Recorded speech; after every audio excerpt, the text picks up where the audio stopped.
So let's move to coming to China. So you were talking earlier about also when you're first coming to China that it didn't really have much of a scene here when you first come here. So tell us about firstly coming to China and what you thought of it and the scene at the time. Yeah. I think it'd be a I'm not saying it didn't have a scene. The difference is simply that when you're talking about hip hop, real hip hop is political, socially conscious commentary about the lives of oppressed people. That's what hip hop is. So you're not gonna get that here. You know, when we talk to Chinese people about when Chinese people talk about Chinese food in America, they're like, that's not real Chinese. That's right. So that's what I say to them about hip hop. It's not real hip hop. Yes, that's right. Yes, Yeah. I hear the scene here. So, who did you know that was here when you first come here? So I had my friend I came with. Her name was Queen Diamond, and it was a girl that I met when I was at the University of Virginia. Right. She and I worked at the college radio station together, and she had done an exchange student program coming to China during her 4 years at UVA. Right. So by the time she graduated, she was like, I can go back there and get a job and hang out for a few years. So she convinced me to come too when Nepal didn't work out. And when I got here, so I started going to different music venues, seeing what's popping. And I met the local hip hop community. And there was a band. There's a guy named Byron Hill. Shout out to Byron Hill. He had a group, a large group called the Foundation. And it'd been started with another guy who had left China. And so now he was in charge of it. And when I arrived, they had like maybe 30 people and mostly musicians, like 20 musicians and maybe 9-10 different rappers. But the difference is none of these guys was a real rapper. Right. It was guys who just happened to be here in China, and they were like, oh, I can try to rap.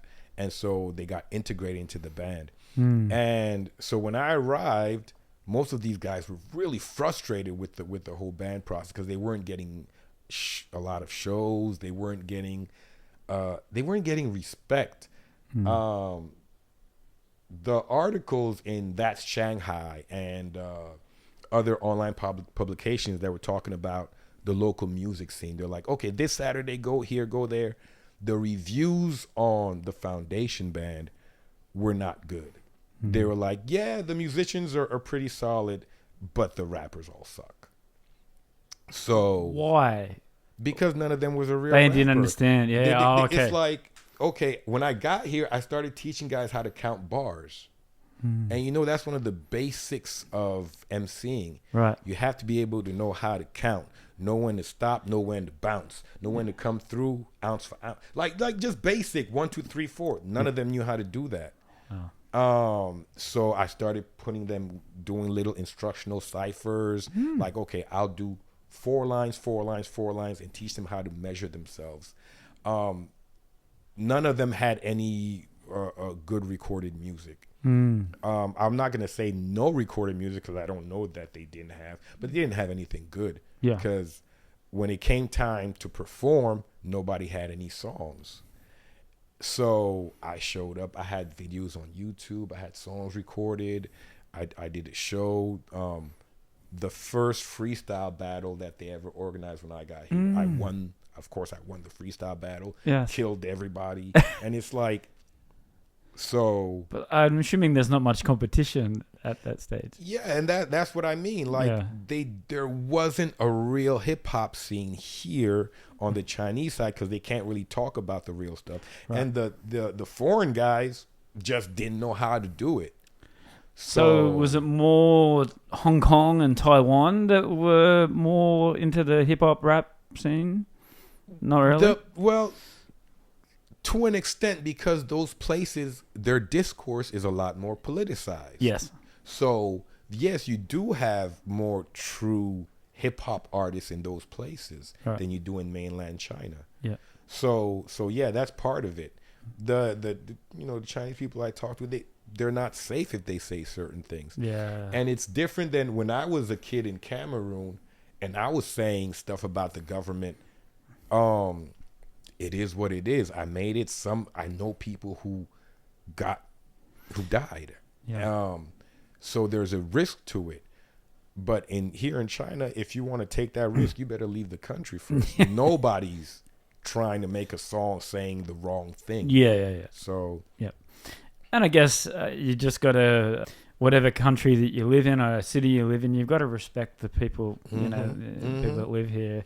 So that's definitely my approach. So I came as a hip hop ambassador. I started doing workshops for Chinese people on hip hop, on the origins of hip hop, the difference between old school and new school. I did a lot of these kind of workshops, and when I made Black China Music Company, one of the main reasons I made it was because trying to do that within the foundation of a group that already existed, a lot of those rappers started feeling bitter and angry, like, oh, why is he doing all the shows? I've been here 3 years with this band, and this guy shows up. Now he's the lead rapper for the whole band. And I was like, you know what? I'm trying to get us to a higher level, because once I started training the guys and doing shows with them and writing most of the songs for the foundation, like we would do 2-hour concerts where 80% of the songs were my songs. Right. So I was getting paid when they weren't getting paid for shows because they were just like extras. Yeah. So it created a lot of rivalry and tension and bitterness. And I was like, look, if we succeed as a band, then we all succeed. No matter what your personal role is in it, we could be doing bigger shows. We could be doing music festivals. Yes. We could be going international, because now the reviews were great. When That's Shanghai would write about our shows, they'd be like, it was an incredible show. Yeah. If you come to Shanghai, you've got to see this band. There were people who were traveling to China and who they would come to our shows, be like, yeah, I was in New York and coming to China. My friend he said, look, I got to come see you guys. Wow. Like, people were coming from other countries. Words getting around. I was told that if I come to China, to Shanghai, I got to come see this band. Right. So I wanted to get us a website and let's start putting out T-shirts and let's record music professionally and this and that. And it was hard to organize with 30 people. Yeah. And eventually I was like, you know what? I'm just going to form a separate entity and do it over there. And so that's how I built Black China Music. And what was significant for me too was the fact that I wanted foreigners and Chinese people together. Yeah. Because as it turns out, the hip hop communities, the musical communities, not just hip hop, were very separate out here in Shanghai. You had the Americans here, the rock players here. You had the jazz people over there somewhere. You had the reggae guys over here. And you had the hip hop people over here, and you had the Chinese rock players there. The Chinese, like everyone was separate. It's so true. Yeah. And for me, that didn't make sense, because ultimately, as an artist, as someone who grew up within the framework of a cosmopolitan city like New York, the United Nations, I had friends from all over the world my whole life. Yeah. I was like, why aren't we coalescing more? And a lot of people were just really resistant to that idea. Like, no, they're like this, we do this. I was like, I don't like that. Nah. I don't like that. So I made a company where now most of the people who work with my company are Chinese. Got it. And a lot of the artists are Chinese, a lot of the people I work with. And then I also have a lot of Africans. And I also work with a lot of Americans. Yeah. And these were all communities that typically stay separate from each other. Yes. And I was like, no, I want to create an umbrella where everyone's together. Yeah. And so that's what I did. Who are some of the people, I mean, talk about collaborations before, but who are some on your label that are standing out here in China? Oh, I'd say definitely Queen Diamond. That girl I told you that I Yes. met in college. So she wanted to be an artist. Like most people, they want to be an artist. And well, you're No, saying no, no, that no, right. no, no. I'm just saying, like, is that girl the girl that's on every song that you've written? Black China, baby. Yeah, that's her. That's Yeah, her. yeah. That's her. That's her. There you go. Yeah, and she wanted to be an artist, and Okay. at that time, she didn't have the chops. She didn't know how to do it. But growing up as a Black American, you grew up you are a part of hip hop. So I just had to give her some just the same way I was doing with the other guys in the band. I did the same thing for her. Teach her how to count bars. Teach her how to count 16s for a verse. Teach her about hooks, bridges. Teach her about beats, just many different things. And I developed her as an artist. She became the first artist for Black China Music Company, BCMC.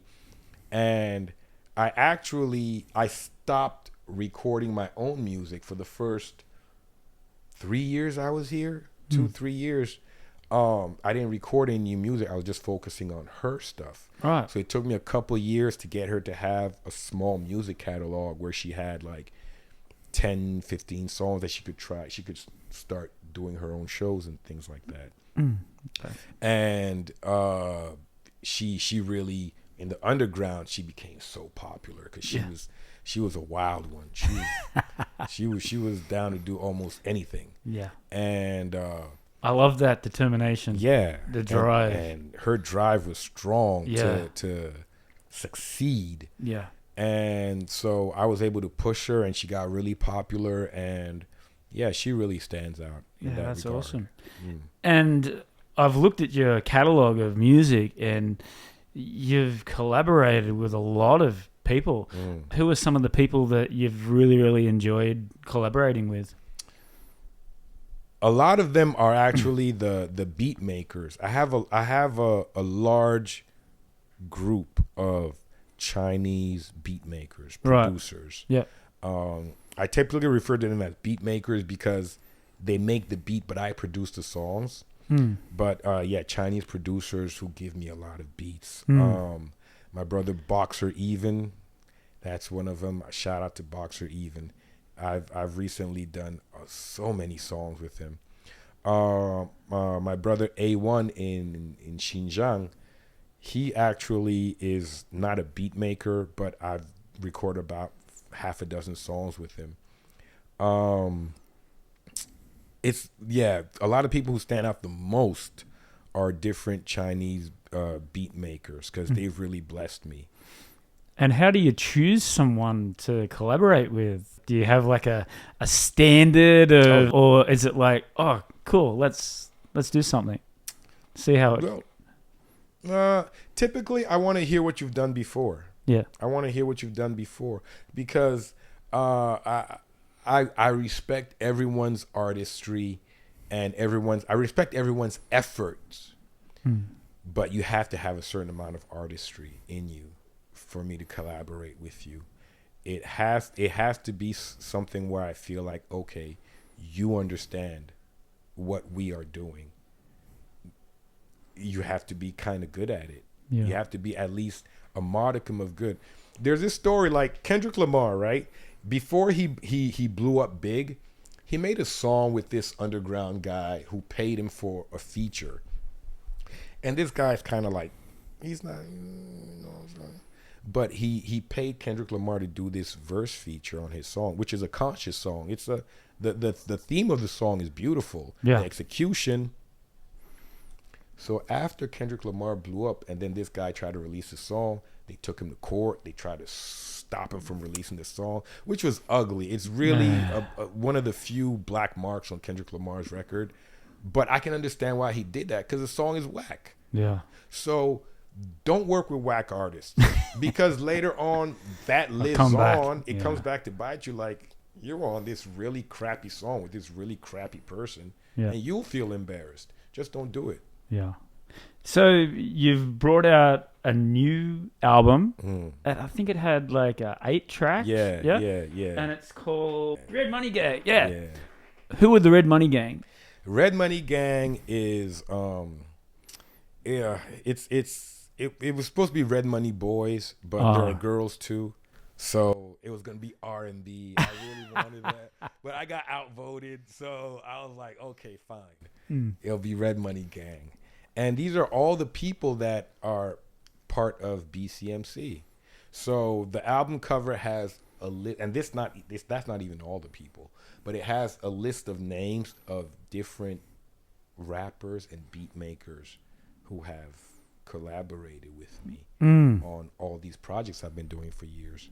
Yeah. They say China is the world's factory. This is where you can mass produce anything. I've been mass producing BCMC music here to an extent where, I've got a couple hundred songs that I've done in the last few years. Yeah. And these are some of the people who've helped me do that. Yeah, right. And one of the songs off the new album that just I keep humming all the time in my head, just randomly in the shower, at work, We Are the D-Boys. Yeah. I just keep humming that. I just keep saying that in my mind. It's so catchy. Thanks. I love that song. You know what's crazy is I've wanted to do that song for like 15, 20 Yeah, years. right. Yeah. This is a song I've had in the back of my mind for so long. Back when I was in Cameroon and I was putting out these little, this was after I'd done my first mixtape. I was putting out these little joints here and there as always we used other people's music. So my first album I made at 16, I didn't use hip hop beats. I used jazz beats. Interesting. Because jazz rap was cool at that time. And there was an album by a jazz musician called Ronnie Jordan. And I loved his grooves on that, and that's what I used for my first album, mostly some of his pieces. And so after that, we just kept in that vein, but we started using more and more just straight hip hop beats. And there's this one song that I always remembered, and I was like, it would sound great to make a rap version of this song. Yeah, right. And that's what turned into the D-Boys. There you go. Decades later. Wow. So long. Yeah. But I guess I think I'm the same with music as well. You can have all these in your back catalog, and then all of a sudden you record it and go, all of a sudden it's fresh and it's ready to go. So I definitely can relate to that. And another song, Can You Speak Chinese? Can you speak Chinese? I can speak Chinese. Can you speak Chinese? No, I don't speak Chinese. Can you speak Chinese? Whoa, wait. I can speak Chinese in Shanghai every day. Yeah. So that's kind of like a old school hip hop bounce. I love summer vibe, and I love that one. Because just all the things that if you've lived in China as a foreigner, it just ticks off the list of all the things that you go, you have to try, like the Bai Joe. I've never had that until I come here. And, oh my God, Bai Joe. It just burns the. Yes, indeed.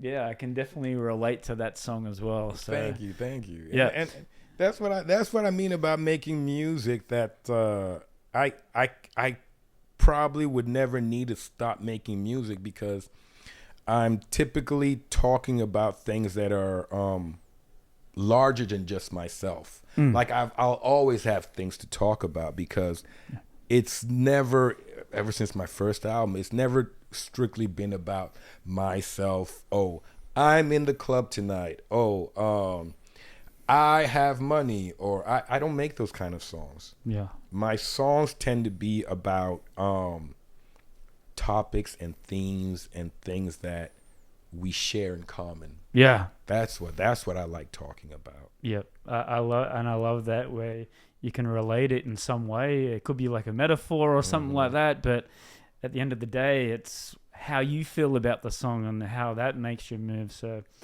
yeah, those are the two ones that I definitely wanted to bring up from the new album.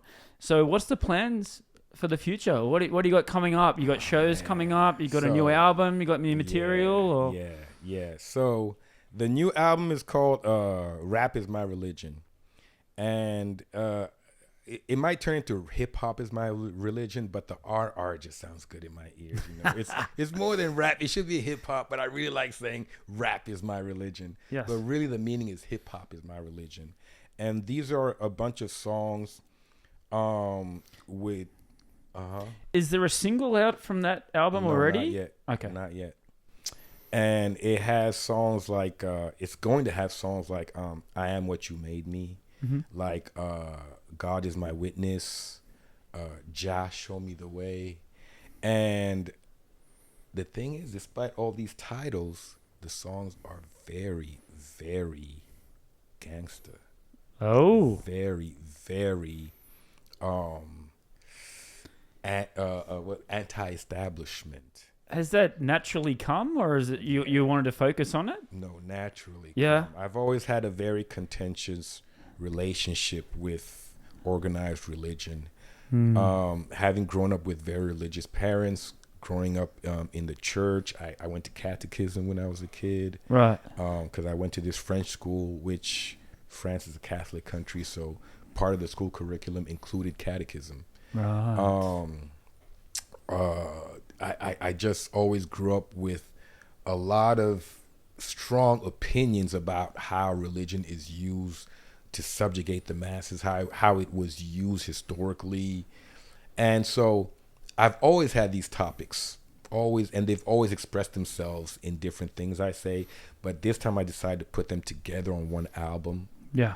And the song titles all mention God, the album artworks have religious themes, and the subject of the song is about this tension between a benevolent God and a suffering people, and what's in between, what lies in between those two. That's interesting. Let's get to some cliche questions. Skinny, what's the best piece of advice you've ever been given? I think one of them would be hang your hat where you can reach it. Hang your hat where you can reach it. Here's one. If you could go back in time and talk to a young Skinny O.G. In New York when you were 15, 16, what would you say to him?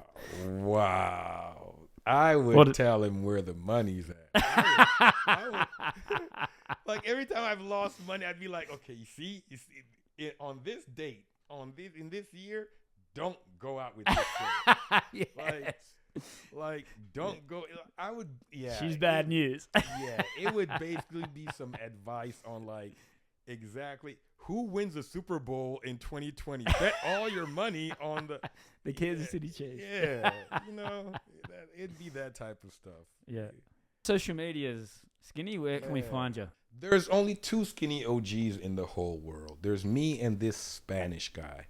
So if you go on any music platform and you type in Skinny OG, there's only one of 2 people who can pop up. Me and this Spanish guy. I think he's Mexican. Don't quote me. Don't get mad at me, Skinny OG, if you're not Mexican. But those are the only 2 I've ever seen anywhere. Okay. So on any social music platform, you can find me on AudioMac, Deezer, Apple, Spotify, all the good places. Awesome. All right. Now to finish off, it's just to get to know you a bit more. Your top 2 or 3 favorite things as of today. What are your 2 or 3 all-time favorite artists? Ooh, Kendrick Lamar, Tupac, and Bob Marley. That's a pretty good crew there, right there. Yeah, those are the 3 at the top of any of my lists. They're always at the top of my lists. And in China? In China, there's a guy who's actually banned out here. I think his name is Namwi, and I believe he's Singaporean Chinese. And your top 2 or 3 favorite albums of all time? That would probably be, it'd have to be Kendrick Lamar's discography, Tupac, especially his unreleased, where like his largest album, like All Eyes on Me. That's not my favorite Tupac album by any stretch. The stuff that came out after he died, his posthumous stuff, and his earlier albums, when he was just they're the gold. Pure hardcore, conscious music from the without heart. any any pop veneer on it, because All Eyes on Me was kind of a pop album. Big commercial. Yeah, commercial. Yeah. Yeah. And of course, Bob Marley, rest in peace to the greatest. Got it. And what was the first album that you bought with your own money? Oh, okay. I think I'd probably have to say it was Mobb Deep, The Infamous. The Infamous album. I had a friend I stopped being friends with over that album. Because it was a crazy story. There was a girl I was dating, and we were in Cameroon, and I was best friend with this Brazilian guy.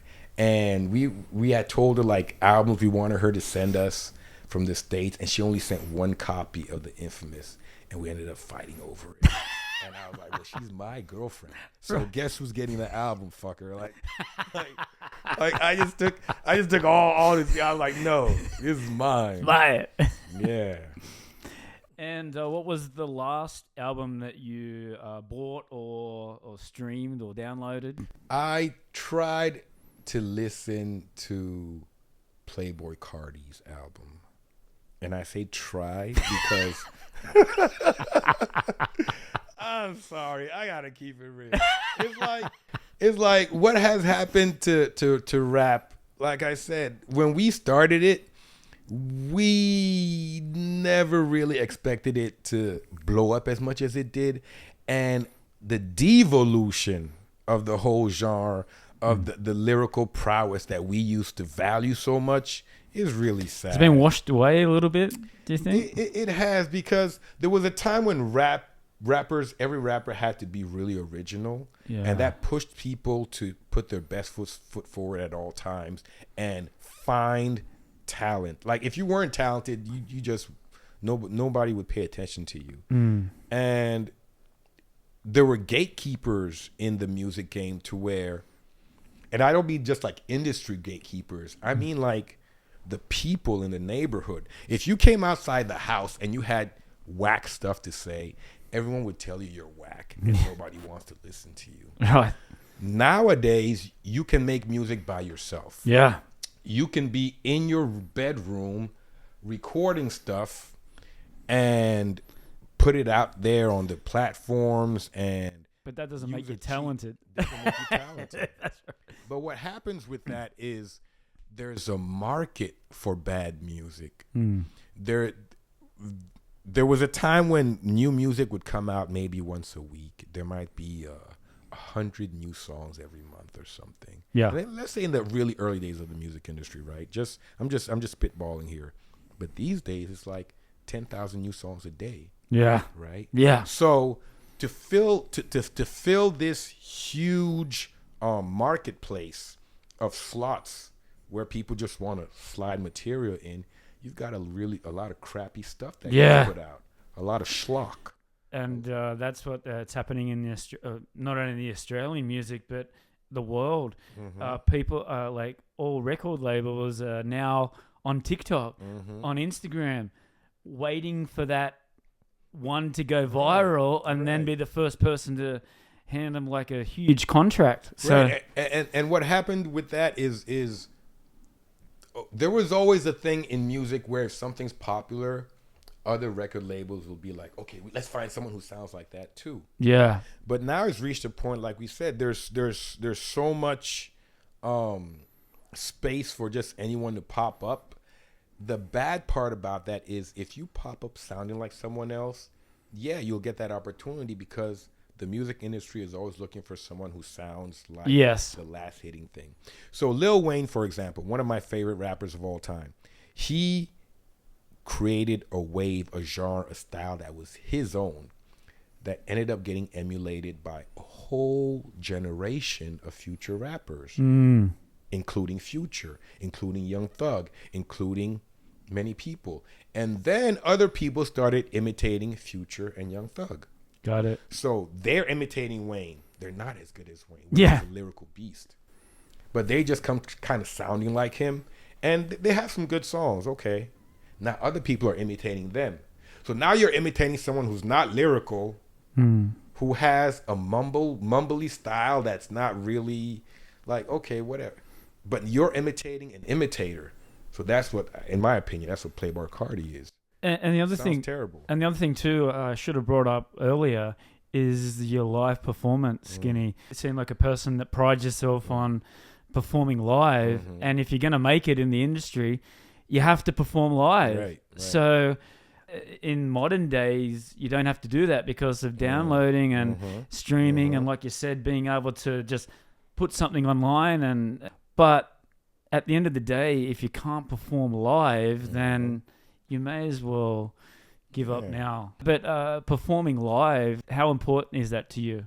That's so important. Like that's how I started. Like I said, before me and my friends ever started recording music, we were just live performers.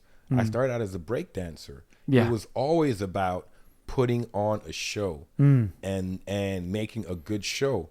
And later we included rapping or putting our own songs into the show. But in the beginning, it was dancing. It was making people happy with a good show. So now if you have people who don't know how to perform, who don't know how to put on a good show, and their music is kind of like, it's like, I tried to listen to his album, I couldn't. And like you said, with the performance thing, it's such a huge part of what hip hop has always been. Yes. Because before there were any recordings, hip hop was only about live events. That's all it was. It was, you had to be there to see it. There are no recordings of most of the early days. And that's how those bands got to where they were, by performing live and getting the crowds coming back and word of mouth. Last question, Skinny. Who is your greatest inspiration or hero, and why? My parents. My parents. Like, there's a lot of great people in history. I mean, so I can't even start going down the list. We know who the great people of history are. But in my life, I've seen my own parents always take a stand to do the right thing. There's this story I told just a few times before. I'll tell you this story. So when I was a kid living in New York, there's something which is common in many poor countries of the world, and even in first world countries, which is indentured servitude.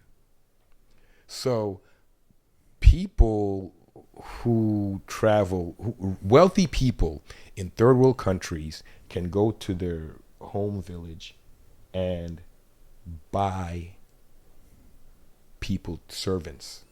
What happens is you go to the village and say, okay, well, I'm rich and I'm going to America.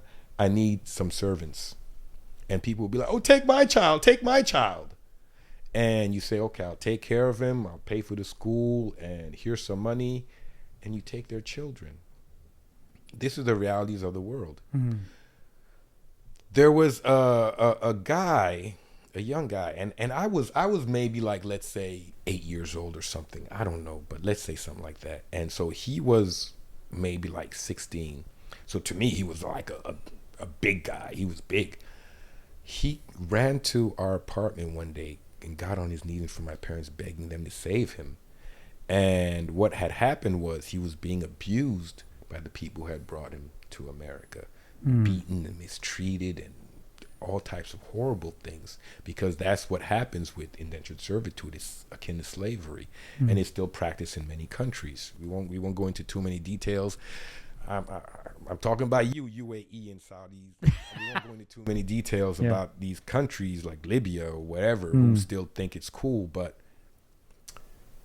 my parents hid him in our house, and this was a big no-no in the international community, diplomatic community. Like, you don't interfere in someone else's household, but they hid him in our house while these people were going around looking for their servant, and they secretly managed to get him new paperwork and to pay for his ticket so he could secretly go back to his family. So for me, it's like they did some Harriet Tubman shit. Like, they set this guy free, and they did that at personal risk to themselves of being ostracized by the rest of the diplomatic community. Like, you're not here to free our servants. But they did that because it was the right thing to do. And that's just one story. My parents have always done things like that. Yeah. And they taught me by example is you do not sit idly by when you see something wrong happening. Exactly. You take action. You do something. Yeah. And so, yeah. Incredible. That inspired me. Yeah, that's an incredible story. And like parents sounds like a cliche, but when you say something like that, it really hits the heart. So, Skinny, thank you very much for your time. Hey. What I like about you is you shoot from the hip. You tell it as it is, and I really, really like that. I've seen you perform here, and like you've said all through the podcast, you're helping, you're doing yourself, creating new music, making people happy, but you're also helping other musicians, rap artists, hip-hop artists here in China. I love that. Keep doing that. I hope you come down to Australia in the future. Yes. And let me know when the new album comes out and when you do a tour. Definitely. And we'll promote it on here. Oh, awesome. Yeah. Definitely. Thanks, bro. Not a worries. Thanks, bro. All right. Easy. That was the best interview I have done yet. Really?